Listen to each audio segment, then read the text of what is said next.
Más. Bueno, parece ser que ya empezó la transmisión ahí en vivo. Voy a pedir, hermanos, que por favor vayan conmigo a sus Biblias y vamos a estar estudiando hoy la segunda parte de los dilemas, otra vez los dilemas matrimoniales en la iglesia. Los dilemas matrimoniales en la iglesia, ¿sí? Capítulo 2.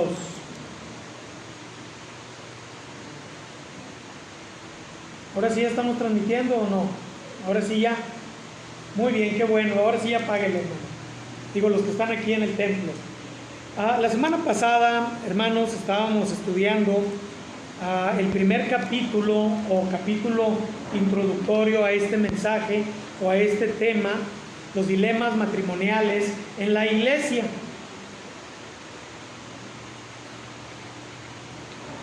Y para darle un resumen de lo que vimos la semana pasada y haciendo énfasis en el porqué del estudio, hablamos de que hoy en día muchas de las iglesias a las cuales, como la nuestra y como la de cualquier lugar en el mundo, se llenan de personas pecadoras como usted y como yo, ¿verdad? Personas que vienen con problemas del mundo que muchas veces por ignorancia adquirieron, ¿sí? Una ignorancia que el Señor pasó por alto, ¿sí? Pero mediante el arrepentimiento nuestro solamente, no mediante el cerrar los ojos y no ver que en nuestra ignorancia muchas veces el pecado absorbe nuestras vidas. Hablando de los pecados, ¿verdad? Como el divorcio, las separaciones, los adulterios, las fornicaciones y muchos otros pecados que de pronto en la iglesia se vuelven algo común, no algo que Dios ha perdonado y que Dios ha restaurado, sino algo común que se pone en práctica, pecados a los cuales se les cierran los ojos y que mediante algún versículo fuera de contexto que lo vamos a ver hoy, permitimos, pasamos por alto o no vemos ya dentro de la iglesia. Hablamos, hermanos, la semana pasada que para poder entender la relación de Dios y la posición de Dios frente a estos problemas, tenemos que ver quién es Dios, saber quién es Dios. Y vemos vimos al menos cuatro de los atributos divinos. El primero de ellos fue la santidad. Y establecimos que Dios santo no admite ni tolera ninguna clase de pecado, no da ningún permiso para pecar, ni se pone a disposición nuestra para poner pecados como pecados que pueden pasarse, pecados que bueno, ya no se puede hacer nada, etc. La santidad de Dios, lo que pide del hombre también es santidad, ser santos porque yo soy santo. 2, hablamos de la inmutabilidad de Dios, que Dios no cambia, y como Dios no cambia, lo que estableció desde el principio lo sigue estableciendo hasta nuestros días. Él no ha cambiado en el tiempo. No fue un Dios de una posición respecto del matrimonio cuando creó a Adán y Eva, y una posición diferente después cuando entregó la ley a Moisés, y una posición diferente cuando Jesucristo enfrentó a los fariseos y les dijo que solamente por fornicación, y que luego cambia en nuestros días en la iglesia, ¿no? Cuando el Señor dijo una cosa, no cambia. Él lo estableció y así es, ¿sí? Y si Dios estableció un hombre y una mujer, así es como Él lo quiere. Que nosotros en nuestros tiempos hayamos roto estas reglas no es una cuestión de que Dios haya cambiado. Otra vez, hermanos, es una cuestión entre los creyentes, entre los cristianos de pecado, y entre los que no son creyentes y han caído en ello de ignorancia, ¿sí? 3, el amor de Dios. Hay quienes establecieron o establecen o dicen que como Dios es todo amor y Él perdona todo, Él no se fija en los pecados de los hombres después de que estos ya le pidieron perdón. Entonces tú puedes cometer cualquier pecado, fornicar, adulterar, divorciarte, volverte a casar, etcétera, y le pides perdón a Dios y todo termina, porque Él es amor. Entonces, yo, como su pastor, yo me puedo divorciar, puedo buscarme otra mujer, casarme con ella, pedirle perdón a Dios y seguir pastoreando, porque Él en su amor me cubre y entonces todo está bien. No, hermanos, el amor de Dios no solamente es el único atributo de Él, sino que también la justicia. Y en la justicia Él establece que a cada uno se le paga como corresponde. Hermano, si tú pecas y no le pides perdón a Dios, tú vas a ser castigado. Y si tú pecas, mi hermano, sabiendo que las consecuencias estarán sobre ti, las consecuencias estarán sobre ti. Y aunque el amor de Dios te cubre, consecuencias habrá. Y el pecado será castigado. El pecado es castigado, hermano. ¿Por qué cree que morimos? ¿Por qué cree que los creyentes seguimos muriendo? Bueno, si fuese que Dios nos perdonó nuestros pecados y ahí quedó todo, pues entonces no moriríamos, viviríamos eternamente. Pero dice la Biblia que la paga del pecado es la muerte. No es el amor solamente de Dios, hermano, es su justicia. Y su justicia establece que si Él dijo y tú no cumples, habrá castigo, habrá sanción. ¿Sí? Bueno, tenemos el amor de Dios, la justicia de Dios, la santidad de Dios y la inmutabilidad de Dios. El día de hoy, hermanos, vamos a estudiar el segundo capítulo de este interesante estudio. Y ahora vamos a ver la naturaleza de las Escrituras en relación a los pecados sexuales. Hoy vamos a ver la Escritura frente a los problemas matrimoniales, el adulterio, la fornicación y algunos otros pecados, la homosexualidad, la bisexualidad y todo lo demás, ¿verdad?, que practica hoy el hombre, diciendo que es una cuestión de la mente, cuando sabemos que es una cuestión del corazón y del pecado. Vamos a leer un texto, Santiago 1:17, Santiago 1:17.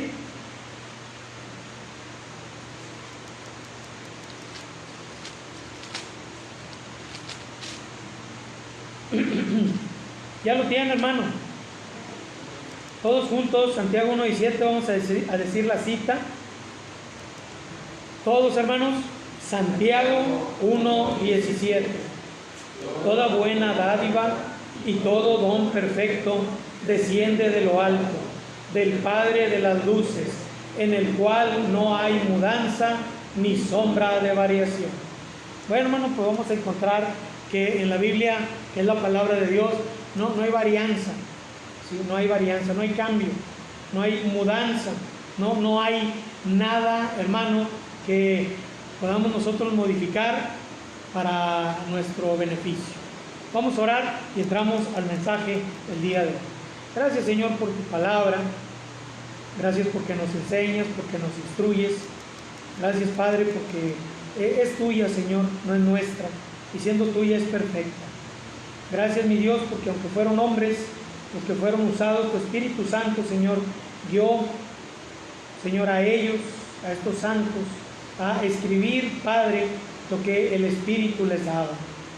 Señor, nosotros creemos que tu palabra es perfecta, que tu palabra es santa, que es verdad, que no cambia, Señor, y que es la razón, Señor, de vivir para nosotros. Que en ella encontramos la vida eterna, en ella hallamos la salvación. Señor, en tus manos nos ponemos. En Jesucristo. Amén. Amén. Amén.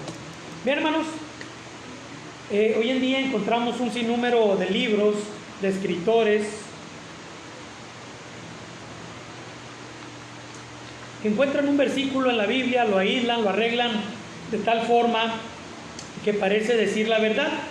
Pero la palabra de Dios no se limita a un verso para mostrarnos una verdad, no se limita a un capítulo de la Biblia o a un pasaje de la Biblia para transmitirnos una verdad, ni siquiera a un libro completo de los 66 que tenemos en ella para mostrarnos la verdad. De hecho, usted sabe, en los estudios que hemos tenido de Apocalipsis, que el libro de Apocalipsis no es toda la verdad acerca de las cosas futuras y de las cosas últimas.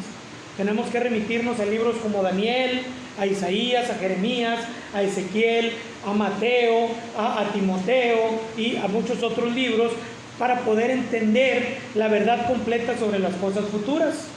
En cuanto, hermanos, al matrimonio, en cuanto a los pecados sexuales, pasa lo mismo. No es un versículo en Levítico el que nos dice toda la verdad acerca de un pecado sexual. No es siquiera todo el libro de Levítico. No es siquiera 1 Corintios 7 que nos habla acerca del matrimonio por completo, o de la familia ya en Efesios 5. ¿No?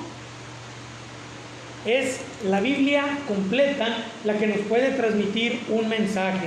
Ahora, no me voy a meter, el otro día les explicaba a ustedes sobre la hermenéutica cuando veíamos Apocalipsis, y no es otra cosa que la interpretación de la Escritura.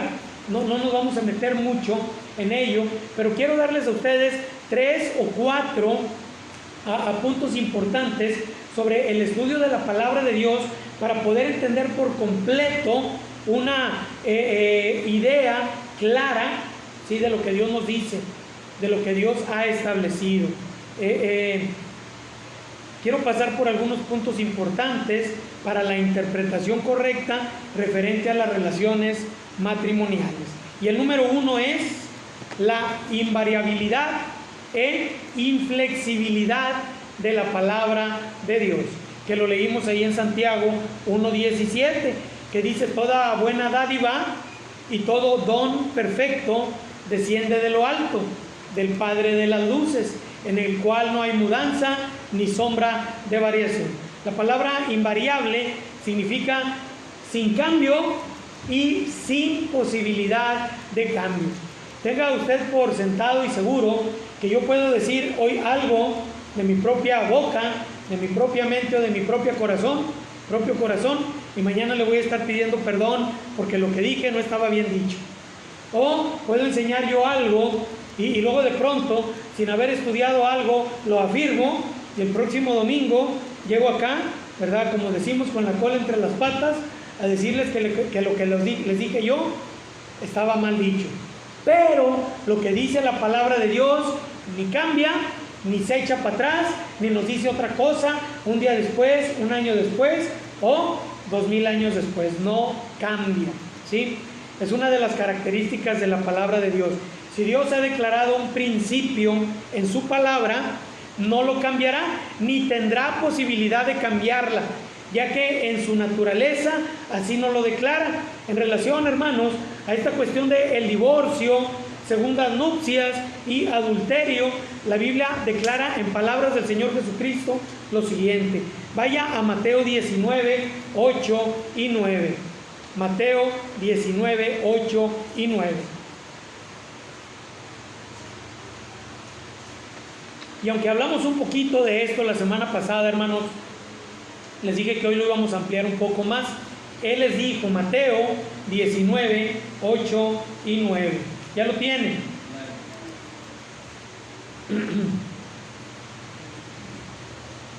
Él les dijo: por la dureza de vuestro corazón, Moisés os permitió repudiar a vuestras mujeres, mas al principio no fue así.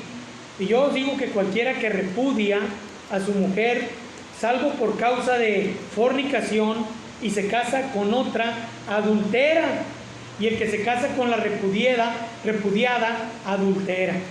Las palabras de Jesús, Moisés os permitió, contrastan con las de los fariseos, mandó Moisés. Yo no sé si usted puede verlo, ¿verdad?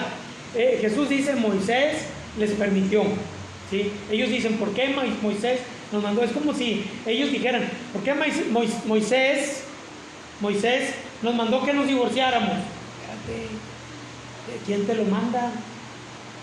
Ni las autoridades civiles te lo mandan hoy en día, ¿verdad? Es una cuestión de elección.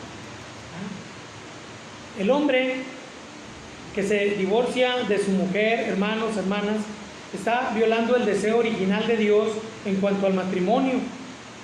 Jesús dice que por la dureza del corazón de los hombres se permitió y se ha hecho provisión para el divorcio.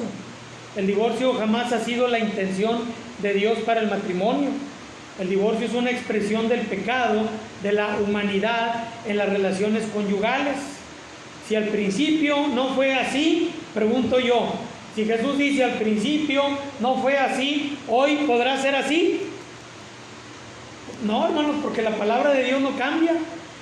Alguno podrá decir, pastor, usted también está tomando solamente un pasaje, ¿verdad? Y lo está aislando. No, al Señor Jesucristo le están preguntando muy claramente y lo están llevando muy claramente al punto. ¿Y qué dice el Señor? Al principio no fue así. ¿Quién es el que lo está diciendo?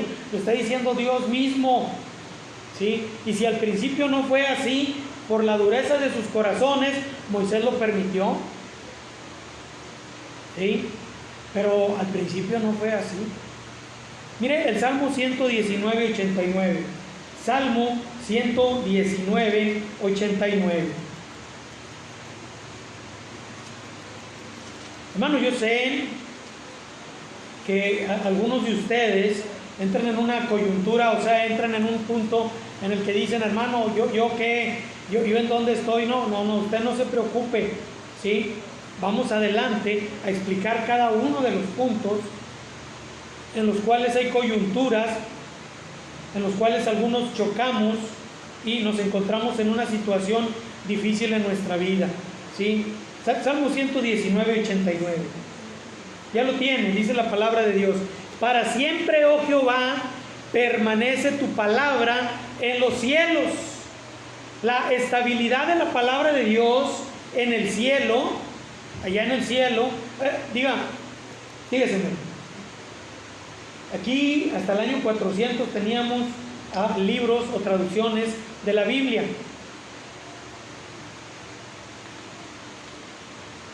Y nuestras Biblias, la Reina Valera y algunas otras, de ahí fueron traducidas de un libro que se encontró en el año 400 aproximadamente, y son los escritos antiguos. Los escritos antiguos. No se le puede llamar los originales, porque los originales se perdieron, ¿sí? Pero allá por el año 100, un grupo de gnósticos que no eran ni creyentes cristianos, ni apostólicos, ni seguidores de Jesús, ¿verdad? Enterraron algunos libros por ahí en cuevas, y hace aproximadamente unos, ¿qué le diré? 60, 70, 80, 85 años, los descubrieron. Y descubrieron que son diferentes y que por lo tanto lo que nosotros tenemos son cambios que se le han hecho a la Escritura por la Iglesia Católica o por cualquier otro grupo, ¿sí? Mi pregunta es la siguiente, ¿sí? ¿Qué a esos libros del año 100, esos gnósticos, no cristianos, no apostólicos y no parte de una iglesia, pudieron o no haberles hecho cambios? Pues desde luego que sí. Había libros de brujería, de hechicería, los evangelios que ahora pervierten y traen ideas diabólicas a los estudiosos de la Escritura, no para publicarla o para engrandecerla, sino para pisotearla y contradecirla. No, la palabra cambia y la pueden cambiar y la podemos cambiar nosotros aquí en la tierra, pero ¿y en el cielo cambiará? El cielo no cambia. Lo mismo que el Espíritu Santo dijo a aquellos hombres en aquellos tiempos, es lo que sigue plasmado, es lo que sigue vigente. La palabra de Dios en el cielo permanece para siempre. Y sí, hermanos, podríamos tener nosotros algunos desencuentros con algún versículo bíblico, pero que a la luz de la misma Escritura, no sé si me explico. Por ejemplo, hay algunos que dicen, Primera de Juan 5:7 no está en esos libros, y por eso los mal llamados testigos de Jehová, ¿sí? que son sí testigos pero falsos, han tenido a bien quitar, ¿verdad?, de su libro. Y también algunos bautistas que utilizan la NBI y algunas versiones también más cambiadas y arregladas a las nuevas doctrinas neoliberales y nuevas doctrinas reformadas, han hecho también de rollos esos del Mar Muerto, su escritura predilecta para traducción, y han desaparecido estos textos. Por ejemplo, porque tres son los que dan testimonio en el cielo: el Padre, el Verbo y el Espíritu Santo, y estos tres son uno, ¿sí? Y ahora este versículo, 1 Juan 5:7, no lo va a encontrar en ese libro falso, ¿sí?, que se llama la traducción del Nuevo Mundo de las Escrituras, ni en la NBI, ni en algunas otras traducciones. Pero este versículo, hermano, que si en algún momento dado yo tuviese duda de que fuera o no fuera parte de la Escritura, fuera una añadidura o no, no es el único que me describe a la Trinidad de Dios, no es el único, ¿sí? Lo encuentro en Génesis 1 y lo encuentro en Juan 1. Entonces, otra vez, hermanos, si hay algún cambio en la palabra de Dios, en nuestras traducciones, en español, en inglés o en lo que sea, yo me sigo quedando con la 60. Yo me sigo quedando con esta. La leí por primera vez cuando tenía como unos 6, 7 años, y algunos dicen es que no se lo entiende. Pues yo ya tengo más de 40 años leyéndola y la sigo entendiendo. Yo le pregunto a usted, hermano, hermana, ¿usted lo entiende? ¿Amén? ¿Sí lo entiende? ¿Sí? Bueno, nos quedamos con la 60. Y cuando hay algún pasaje que nos cause duda o preocupación, tenemos otros miles de pasajes dentro de la misma escritura que nos pueden sacar de la duda, ¿sí? Nosotros no creemos algo porque esté en un versículo, sino porque a lo largo de toda la Biblia lo podemos leer, ¿sí? Y esta permanece para siempre. Si la Biblia lo dice así, entonces es así. También aplica y de la misma manera para todos y cada uno de los versículos contenidos en la misma, ¿sí? Cuando Dios declaró por medio de los profetas, Moisés, Isaías, Jeremías, Malaquías, lo hizo en una declaración completa y firme, hermanos. Al igual que lo reveló en Cristo cuando Él estuvo en la tierra, y de la misma forma que lo revela a nosotros en las Escrituras y nos ilumina por medio del Espíritu Santo. La palabra de Dios no cambia, Dios tampoco cambia. Está el problema en las personas que quieren que cambie la mente de Dios, que cambie la palabra, que cambie el pensamiento del pastor, que cambie la convicción de la iglesia a su conveniencia, a su favor. Pero la palabra de Dios no cambia. Muchas veces, hermanos, como les digo, tratan de usar textos aislados en la revelación escrita, o usan pequeños o grandes eslabones de la cadena escritural de manera errónea. Aquí les voy a mostrar otras dos últimas herramientas de interpretación bíblica. Entonces recuerde, mi hermano, que la palabra de Dios es invariable y es inflexible. No se acomoda a usted, no se acomoda a mí, no se acomoda a momentos. Así es y así siempre será. ¿Ya los anotó? Bueno, vamos a uno más. La ley de la mención plena. Voy a poner ahorita un ejemplo, va a ver usted, para que lo podamos entender mejor. Esto nos lo enseñaron, ¿verdad?, allá en la escuela bíblica, la ley de la mención plena. Y este es el principio, escúchelo bien, mención plena, recuérdelo, mención plena. Este es el principio por el cual Dios declara en un solo capítulo, en algunos versículos o en un solo versículo, un mensaje determinado sobre cierto tema. Dios resume en esa porción de texto lo que puede ser leído en algunos otros pasajes en diferentes libros a lo largo de toda la Biblia. Es el resumen completo de la palabra de Dios sobre ese tema en particular. Ahora, por ejemplo, voy a poner un ejemplo que sí y un ejemplo que no. Todo lo puedo en Cristo que me fortalece. Yo le pregunto a usted, ¿es una mención plena? Ahí nos dice todo, ¿verdad?, sobre ese pensamiento de que yo todo lo puedo en Cristo que me fortalece. Yo puedo hacer cualquier cosa mediante el apoyo del Señor y la fuerza de Él, porque Él es el que me la da, ¿sí? Entonces, yo puedo levantar un elefante con una mano, ¿sí? Yo puedo nadar y cruzar todo el océano. Yo puedo volar, me tiro de un edificio y vuelo, porque Dios es el que me fortalece. No, ahí no se cumple el principio de la mención plena, no, ese versículo no nos enseña todo acerca de cómo Dios nos da las fuerzas. Tenemos que leer el contexto. Pablo dice que él sabe tener y sabe no tener, que a veces come y a veces no come, ¿sí? Y Dios lo fortalece, ¿sí? Y sobre la fortaleza de Dios podemos ir nosotros allá al libro, ¿qué le gusta? De Josué, sobre la fortaleza que Dios da. Podemos ir a los salmos y ver cómo Dios da fuerza al que no tiene, ¿sí? Pero no es una mención plena.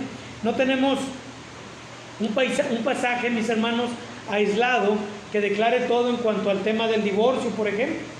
No tenemos un pasaje que nos declare, ahí en la Biblia, un capítulo que nos declare todo sobre segundas nupcias o sobre la carta de divorcio, otro tema relacionado con estos temas ya mencionados. Por lo tanto, no podemos fincar una doctrina o revelación bíblica completa con algún pasaje aislado solamente. Por ejemplo, y mencionando algunos pasajes que componen este tema, señalemos Génesis 4:19, ¿sí? Génesis 4:19.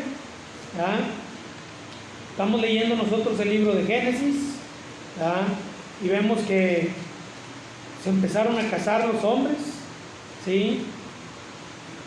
Y luego en el 19, dice la Biblia que salió Caín en el 16 y conoció a su mujer, y habla de una, y luego dice en el versículo 18, y a Enoc le nació hijo, y engendró hijos, engendró a Lamec. Y luego dice el 19, y Lamec tomó para sí 2 mujeres, el nombre de la una fue Ada, y el nombre de la otra Sila. Mira, ya ves, ahí está. Podemos tener 2 mujeres, aquí lo dice la Biblia. Lamec lo hizo. No, y luego están todavía los que se equivocan más y dicen Lamec. O sea, Lamec, mira lo que hizo Lamec ahí en el 5:28. Y vivió Lamec 82 años y engendró un hijo y llamó su nombre Noé. Fue el padre de Noé. El nombre era otro Lamec, ¿sí? Nada más que pues quieren tomar ahí ventaja algunos, ¿verdad? Y dicen, ahí está. Porque Lamec tomó 2 mujeres y no dice que Dios lo mandó al infierno, no dice que Dios lo condenó y no dice, por eso está bien entonces, porque Lamec lo hizo, ¿sí? Pero si tú sigues leyendo, dice la Biblia, ya dio luz a Jabal, el cual fue padre de los que habitan en tiendas y crían ganados, y el nombre de su hermano fue Jubal, el cual fue padre de todos los que tocan arpa. Y Sila también dio a luz a Tubal Caín, artífice de toda herramienta, bronce, hierro, y la hermana de Tubal Caín fue Naamá. Y dijo Lamec a sus mujeres, Ada y Sila, oíd mi voz, mujeres de Lamec, escuchad mi dicho, que un varón mataré por mi herida y un joven por mi golpe. Si 7 veces será vengado Caín, Lamec en verdad 70 veces 7 lo será. Él solo se declaró inocente, justo, perfecto y mejor, ¿verdad?, que su abuelo Caín. Era un hombre malo, era un hombre perverso. Entonces ahí lo tenemos, ¿sí? Ahora, quiero decirle algo, por ejemplo, ¿verdad? Pasajes donde tenemos menciones completas, ¿sí?, que después nosotros encontramos que, bueno, está relacionados otros temas con ello mismo. Por ejemplo, el tema de los ídolos, ¿sí? Podemos nosotros ver un tema completo acerca de los ídolos, una mención completa de ella en el Salmo 115. Puede buscarlo o no, yo no lo voy a leer. Tenemos un pasaje del amor que es que 1 Corintios 13, ¿sí?, que describe Dios como amor, o el amor de Dios, etcétera, ¿sí? Pero estos pasajes estos no son una mención completa sobre algún tema, ¿sí? Al helarse los pasajes, ¿verdad?, uno puede encontrar cosas como, por ejemplo, ¿qué le diré yo? Por ejemplo, cuando he predicado a los jóvenes, ¿no?, de Sansón, que le dice a sus padres,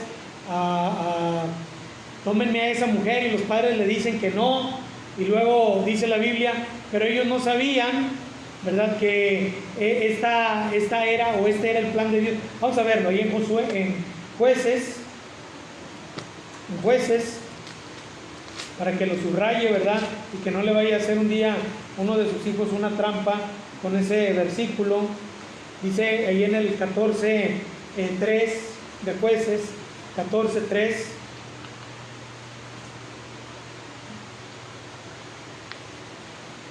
Mas su padre y su madre no sabían que esto venía de Jehová, porque él buscaba ocasión contra los filisteos, pues en aquel tiempo los filisteos dominaban sobre Israel. Y algunos utilizan el contexto fuera de texto, junto con el texto, ¿sí? Y dicen, ahí está, tú no sabes cuáles son los planes de Dios. Tú no sabes, si yo tomo una novia, un novio del mundo, tú no sabes cuáles son los planes de Dios. No me lo impidas. Dios es grande y tiene planes para mí y para ella. Tiene planes para mí y para él. Esta no es la mención completa sobre la voluntad de Dios, ¿sí? La voluntad de Dios es completa en los demás pasajes. Por ejemplo, ahí en Timoteo, cuando dice no os unáis en yugo desigual con los incrédulos. ¿Sí es en Timoteo? ¿Sí es en Timoteo? No es en Timoteo. Si no, corríjame, ¿verdad? Hermano, no es mención completa, ¿sí? Mención completa no es, ¿sí? Esta es la primera mención, este texto que leímos de Lamec, que tomó 2 mujeres, es la primera mención de la violación del plan de Dios para el matrimonio. Tales violaciones condujeron a la anarquía y a la maldad descritas en Génesis 6, ¿sí? Más adelante, para los más conservadores, digo para los más conservadores porque para los menos no es así, ¿sí? Pero los hombres, dice el versículo número 1 de Génesis 6, aconteció que cuando comenzaron los hombres a multiplicarse sobre la faz de la tierra y les nacieron hijas, que viendo los hijos de Dios, esto es, ¿verdad?, hablando conservadoramente, los hijos de Set, bueno, en este caso, ¿verdad?, que las hijas de los hombres, esto es, las hijas de Caín, ¿sí?, eran hermosas, tomaron para sí mujeres, escogiendo entre todas, ¿sí? Y esto, y lo que sigue más adelante, nos lleva a todos los desplantes y luego profundidades de los pecados de inmoralidad que trajeron la destrucción de este mundo por medio de las aguas, ¿sí? ¿Quién empezó? Pues empezó Lamec, ¿sí? Se da mayor atención a Lamec, quien es presentado como o con sanguinario detalle, esclavo de las pasiones, se casó con 2 hermanas, y Ada y Sila, fíjese, significa joya y melodía, ¿sí?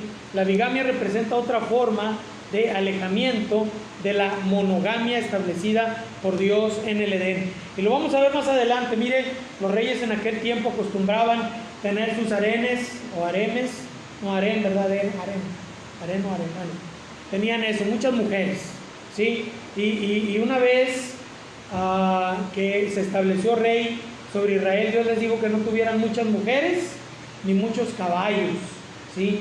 Y las damas pueden entender esto muy bien.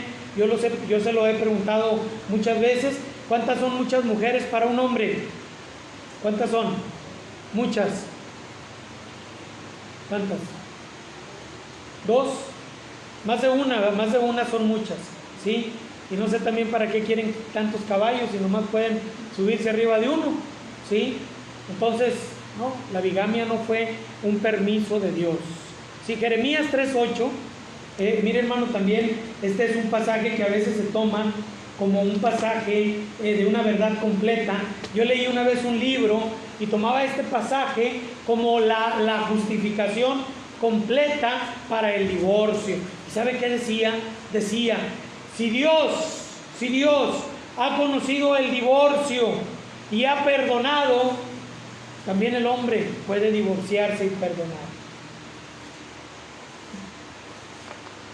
A lo mejor muchos de ustedes no lo han leído este pasaje, ¿sí?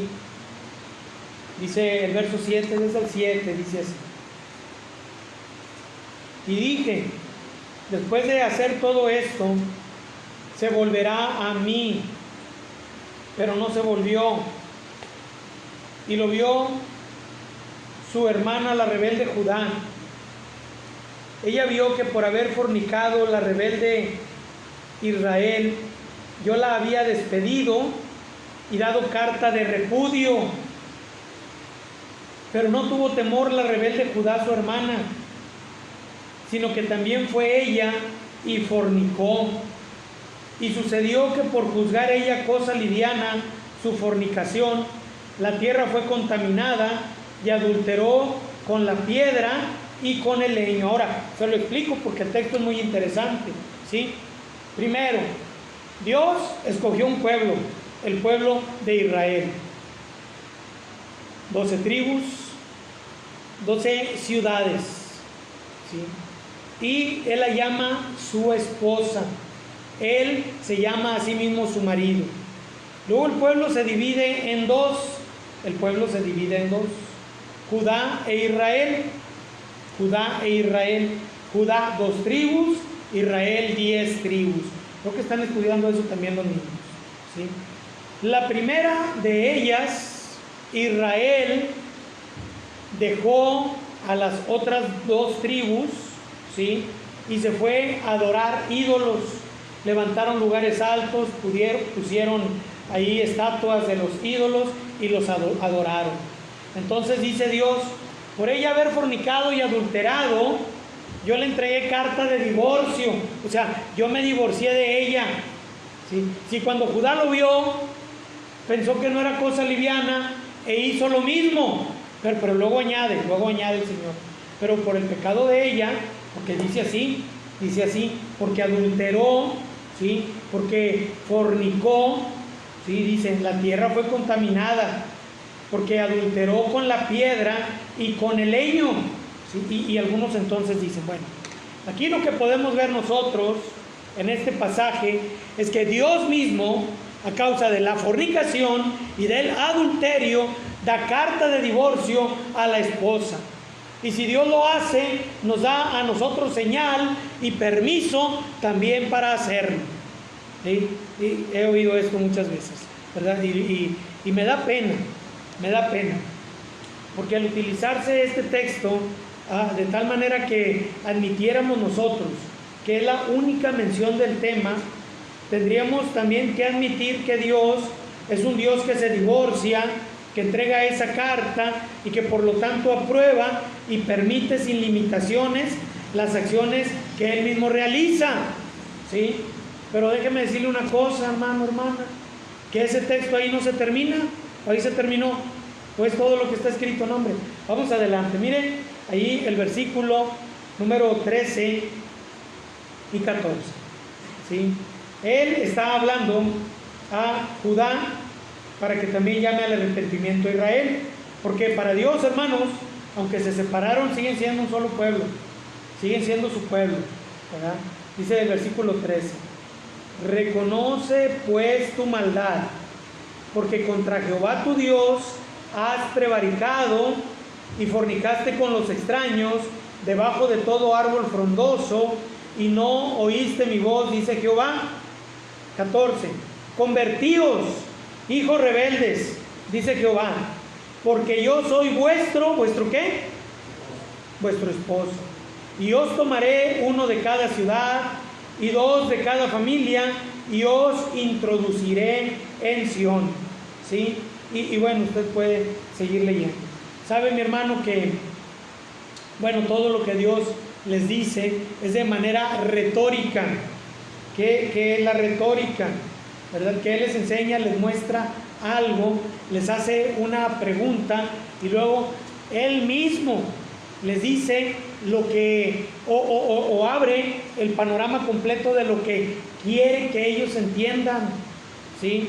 Las palabras de Dios, ¿sí? Cuando le dice, yo hasta te di carta de divorcio y te despedí, ¿sí? Como diciéndole, oye, pues tú lo que piensas es que yo ya te despedí, ya te di tu patada y te eché, pero ¿sabes qué? Lo que te estoy diciendo es que te arrepientas de lo que has hecho, que vuelvas a mí, porque yo soy tu esposo, yo soy tu esposo. O sea, Dios realmente nunca se ha divorciado de Israel, Dios nunca se ha divorciado de Israel, ¿sí? Muchos toman el pasaje, lo aíslan y dicen, ahí está, Dios se divorció de Israel, ¿no? Dios le dice a Israel, hey, yo soy tu esposo, ¿sí? Y así le dice también a la iglesia, hermanos, ¿sí? Aunque ahorita nada más somos novios, pero un día vamos a llegar a las bodas del Cordero. El Señor se define como dueño, como esposo, ¿sí? De quien, aunque recibió carta de repudio, de divorcio, está en posición de regresar a casa y ser recibido por su marido.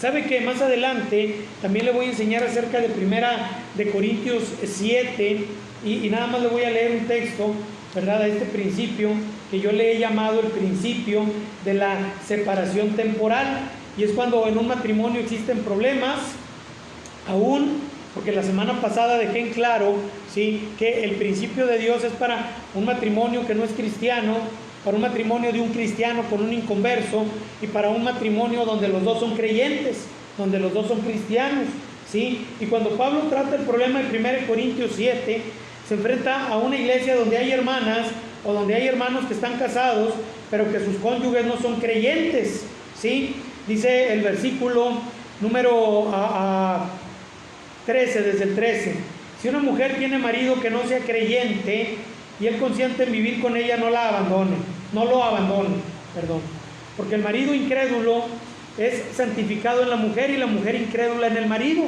pues de otra manera vuestros hijos serían inmundos, mientras que ahora son santos. Pero si el incrédulo se separa, escúchalo bien, sepárese, pues no está el hermano o la hermana sujeta a servidumbre en semejante caso, ¿sí?, sino que a paz nos llamó Dios. Y toman el pasaje, otra vez lo leen, ¿y qué dice ahí? No, pero si mi marido que no es creyente se va, pues ya la hice, ¿verdad? Porque bueno, ahí dice la Biblia. No, hermanos, es que no leyó los versículos anteriores.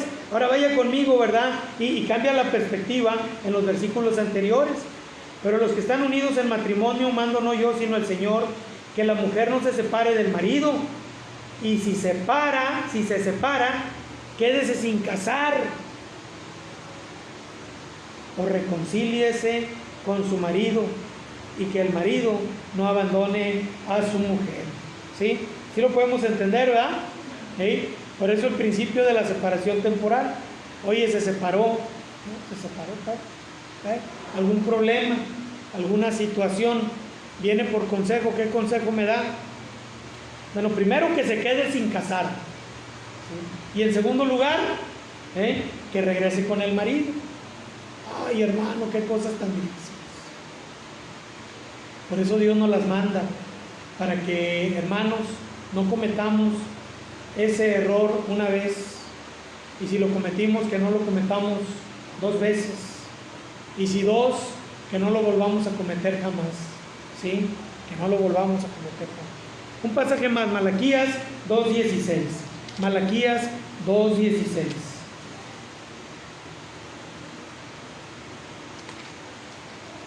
Está después de Zacarías y antes de Mateo, hermanos. ¿Lo tiene?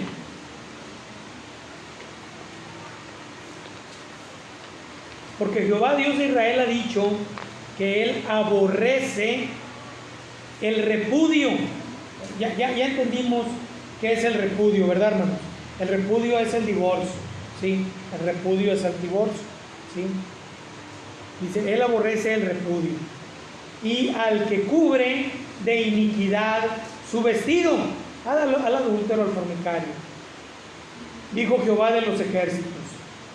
Entonces el deseo y la recomendación o mandamiento, perdón, del Señor es: guardaos pues en vuestro espíritu y no seáis desleales. Y desde luego que habla al hombre y a la mujer dentro del matrimonio, ¿sí? No seáis desleales. Las costumbres corrompidas son el fruto de principios corruptos. Ahora, ¿por qué, hermanos? Porque muchas veces nosotros, en otras familias, en amigos, en los padres, muchas veces vimos este tipo de conductas y las tomamos como normales, ¿sí o no? Las tomamos como normales. Es más, si nosotros estuviésemos en el mundo, a lo mejor, ¿verdad?, muchos de nosotros ya hubiéramos tomado estas costumbres para nosotros mismos o las estuviésemos practicando, ¿sí? Eso pasa en el mundo, hermanos, ¿sí? Y el que es falso con su Dios no será verás con sus congéneres mortales. ¿Qué significa esto? Oye, si no eres leal a Dios, pues menos a tu pareja, menos a tu esposa o a tu esposo. Nosotros caeríamos en contradicciones entonces si diéramos el mismo trato a este pasaje que a los otros dos pasajes anteriores, porque ahora tendríamos una posición contraria, totalmente opuesta a los razonamientos aislados de los otros versículos que podemos tomar nosotros como una excusa para el divorcio, para el segundo matrimonio, para el tercer matrimonio y para todos los demás matrimonios. Recuerda aquella mujer, ¿verdad?, que llegó con el Señor y el Señor le dijo, ve, llama a tu marido. Y él dijo, no tengo. Y el Señor, ¿qué le dijo? Dices la verdad, porque 5 maridos has tenido y con el que ahora estás no es tu marido, ¿sí? No es tu marido. Y luego va el Señor y le dice a la mujer, ve, ¿qué le dice? Que vaya. No recuerdo, usted investiguenlo, ¿sí? A ver qué le dijo a esa mujer, ¿sí? Vamos con el siguiente punto, hermanos, la ley de la mención progresiva. La ley de la mención progresiva. ¿Qué es esto de la ley de la mención progresiva? Bueno, hermanos, yo le voy a poner a usted un ejemplo acerca de esta ley o esta mención progresiva, ¿sí? Por ejemplo, de la comida, hermanos. Los creyentes debemos de comer sangre. Los creyentes debemos de comer sangre. Los creyentes debemos de comer hígado.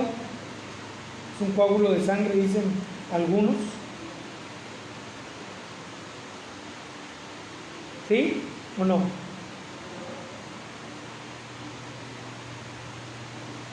¿Quién levantó la mano que sí? ¿Quién levantó la mano que no?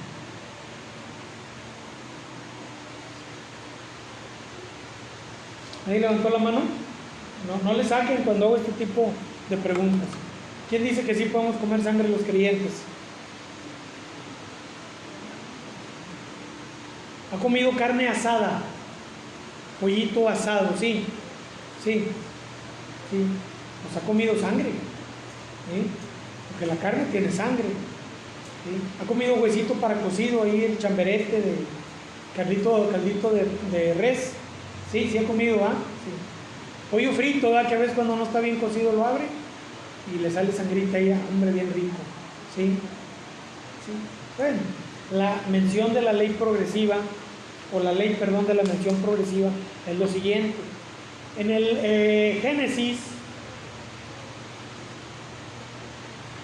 cuando Dios creó al hombre lo hizo vegetariano. Era vegetariano. Pero Dios no nos mandó que fuésemos vegetarianos, porque después del diluvio Dios le permitió al hombre alimentarse también, ¿verdad?, de los animales, ¿sí? Y los hombres se alimentaban de los animales. Hasta Moisés, sí, que cuando Dios sacó al pueblo de Egipto, al pueblo de Israel de Egipto, les dio una dieta, ¿sí? Y comían de ciertos alimentos y de ciertos alimentos no comían. Era para el pueblo de Israel solamente, ¿sí? Y esto yo lo compruebo más adelante en el Nuevo Testamento. Solamente era para el pueblo de Israel. Después que el Señor Jesucristo murió en la cruz y cumplió la ley, ¿verdad?, hizo de los dos pueblos, de Israel y de la iglesia, uno solo, ¿sí? O de los gentiles, perdón, uno solo, que es la iglesia. Pero resulta que en la iglesia había griegos y había también, o sea, gentiles, y había también judíos. Y cuando se juntaban para el compañerismo, los de este lado llevaban a cabrito y borrego, y los de este lado llevaban cochinita pibil, y se comenzaban a pelear, ¿sí? Entonces el Señor establece que tú puedes comer cualquier cosa de la carnicería, ¿sí?, y que lo hagas con acción de gracias. Y tenemos algunos pasajes complicados acerca de no comer sangre, ¿verdad? Y tampoco carne de ahogado, ¿sí? Y empezamos la polémica sobre la sangre. Si quiere luego vemos lo de la sangre, ¿sí? Pero siempre que comemos carne, comemos sangre, ¿sí? Más se refería a un culto de una vez, ¿verdad? A un culto pagano donde comían la sangre o la bebían la sangre, estableciendo que iban a tener las fuerzas, ¿sí?, que la sangre daba, ¿sí? Porque allá en el Antiguo Testamento la Biblia nos dice que la sangre es la vida del hombre, ¿sí? Entonces en muchos pueblos, incluso paganos, como el mexicano, el azteca, ¿verdad?, se bebían la sangre de los guerreros porque los hacía, decían ellos, más fuertes. Bueno, ¿sí? Entonces, ¿ahora qué comemos? De todo lo que se vende en la carnicería, ¿sí? Comemos todo, ¿sí? ¿A quién le gustan los camarones? El Levítico dice que no debes de comer camarón, ¿verdad? ¿Sí? ¿Sí han comido bagre? ¿Han comido bagre? Sí. Bagre, el pez gato, no sé de qué otra forma le llaman, ¿verdad? Que no tiene espinas, ¿verdad? Digo, sí, no tiene espina ni escama, ¿verdad? ¿Sí? Ese tampoco comían los judíos, porque es un pez que no tiene espinas, ¿sí? ¿Alguien ha comido camello? No, yo tampoco. Bueno, cuando estemos, hermanos, ¿sí?, ya en el milenio y luego en la eternidad, por eso yo le digo que aproveche ahorita para comer carne. No vamos a comer carne, vamos a ser otra vez vegetarianos, ¿sí? Entonces, no hay en la Biblia un pasaje que nos muestre todo, un capítulo como la ley de la dieta hebrea o judía, ¿sí?, que nos diga todo acerca del plan de Dios para la alimentación del hombre. Está a lo largo de toda la Biblia. Pues también, hermano, las cuestiones sobre el matrimonio, sobre el divorcio, sobre las segundas nupcias, sobre los pecados morales o inmorales, se encuentran desde Génesis hasta el Apocalipsis, ¿sí? Y esta es la ley de la mención progresiva. Vamos entendiendo, hermanos, a través de toda la Biblia, cuál es la voluntad completa y perfecta de Dios acerca de estas cosas. El tema sobre el matrimonio, escúchelo, la bigamia, la poligamia, el divorcio, la separación, las segundas nupcias, el adulterio, la fornicación, la homosexualidad, los requisitos maritales, en el servicio a Dios, en el pastorado, la unión eterna entre Dios y su pueblo, está diseminada a lo largo de toda la Escritura, desde el Génesis, le repito, hasta Apocalipsis. Lea usted, por ejemplo, el capítulo 3 de Jeremías, o Isaías capítulo 50, o Malaquías 2, o Apocalipsis 21, para adquirir un mejor panorama de la posición de Dios respecto a su esposa, a la esposa de Dios, ¿sí? Y ahí establece una unión eterna, una unión para siempre. Debemos, por lo tanto, hermanos, nosotros buscar todos, y lo vamos a hacer en el estudio, todos los pasajes relacionados con el tema, y así vamos a llegar a mejores conclusiones sobre las posibles contradicciones que hoy en día en las iglesias, incluso en algunas familias que están ahí peleadas por estos temas, surgen. Podemos atar todos los cabos, hacer una cadenita con todos los pasajes de manera consciente, con todas las respuestas a todas las preguntas que surgen cuando alguien habla de un pasaje aislado o de una situación en particular. Quiero decirle también, hermano, hermana, ¿verdad?, para que usted lo tome en cuenta, que todos los casos son diferentes. Todos, absolutamente todos los casos son diferentes. Porque también hay algunos pastores, ¿verdad?, que toman todos los casos como uno solo, ¿verdad?, y dan una sola solución a todos. Todos son diferentes. Son circunstancias que a veces nosotros podemos pasar por alto, pero Dios no.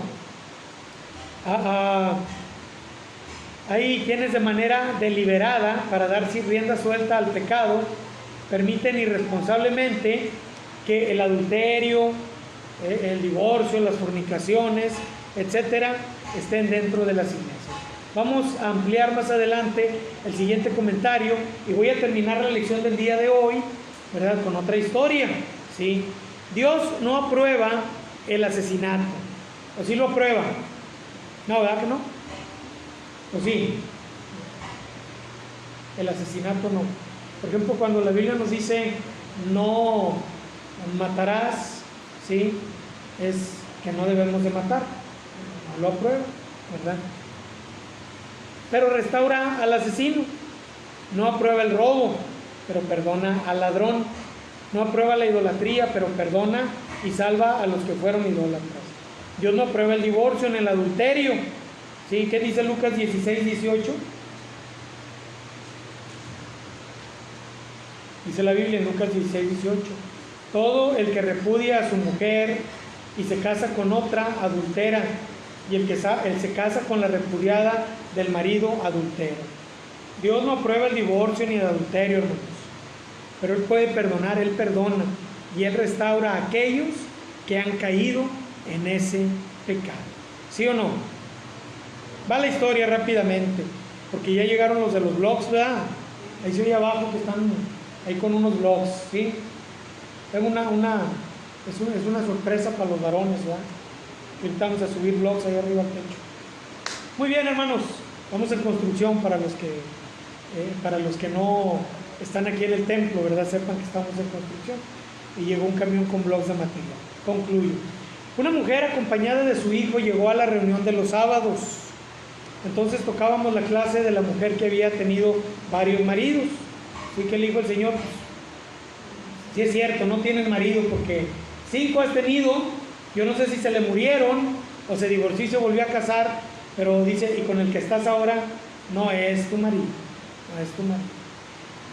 El que ahora estaba en turno no era su marido legalmente y la mujer aquella estaba en la misma situación que la historia bíblica presentada. La mujer recibió a Jesús como su Salvador, también el niño. Fue un buen día. Estuvo asistiendo a la iglesia y unos días después pidió hablar con mi esposa y ella, tomándole aparte, conversó durante unos minutos y escuchó a algunos otros. La mujer estaba separada de su marido legal y padre del niño. Aquel hombre la golpeaba, consumía drogas, no trabajaba, vivía en la delincuencia y por tal motivo aquella mujer no tenía ni para comer, ni para el niño, ni nada. Ella había decidido dejarlo, lo hizo y muy pronto conoció a otro hombre que le ofreció ayudarla. El hombre era casado, vivía con su esposa, pero la atendía y la visitaba frecuentemente y ahora la estaba manteniendo y también mantenía a su niño. Mi esposa le aconsejó que lo dejara de ver, pero ahora ella estaba embarazada y aquel hombre le daba dinero para criar al niño que tenía apenas unos 5 o 6 años. Ella lo que estaba esperando era que su marido, ¿verdad?, el que ahora estaba con ella y así le llamaba a ella, se divorciara de su esposa para casarse con ella. Ella estaba dispuesta a pelear un divorcio necesario con el papá de su hijo. Nunca buscó como opción un consejo, ni del pastor ni de nadie más. Solo decidió no volver más a las reuniones de nuestra iglesia. Ahora, son historias verdaderas, son historias de hace 10, 15 años en las cuales pues nosotros vivimos y escuchamos, ¿verdad? Y pues hermanos, a veces hay algunas situaciones que se presentan y que uno tiene que tomar ciertas decisiones para dar consejo. Le pongo aquí 1, 2, 3. Si esta mujer que ahora es creyente hubiese querido permanecer hubiese querido permanecer en el Señor, aún en esa posición, viviendo esa vida, ¿le aceptarías en tu iglesia? ¿Le aceptarías en tu iglesia? Son las situaciones de la vida, no es, es que pasó, ¿verdad? No, son las situaciones de la vida. 2, ¿le aconsejarías que se quedara con el hombre con el cual ahora está? ¿O le aconsejarías y exhortarías a que regresara con su marido legal? ¿Qué harías? No le pregunto, hermano, para que usted tome una decisión, ¿verdad? le pregunto para que usted medite acerca de lo que estamos estudiando, acerca de lo que usted ha vivido y de lo que estamos viviendo en nuestros días. ¿Sí? No es fácil, pero a la luz de la palabra de Dios y bajo el amparo y la cubierta del Señor, siempre hay una respuesta en su palabra, siempre hay un consejo de Él y siempre hay una manera de salir adelante. Dios les bendiga, hermanos. No es que ahí nos quedemos. La próxima semana estaremos estudiando la naturaleza de las Escrituras. Perdón. Estaremos estudiando la próxima semana. Déjeme le digo el tema para que lo anote por ahí.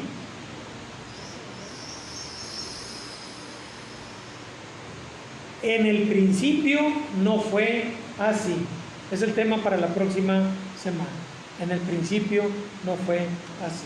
Dios les bendiga, hermanos, y si tiene alguien alguna pregunta, puede acercarse conmigo al final, ¿verdad? O puede escribirme por ahí y hacerme la pregunta, ¿sí? Y con gusto la contestamos. Oramos a Dios y concluimos.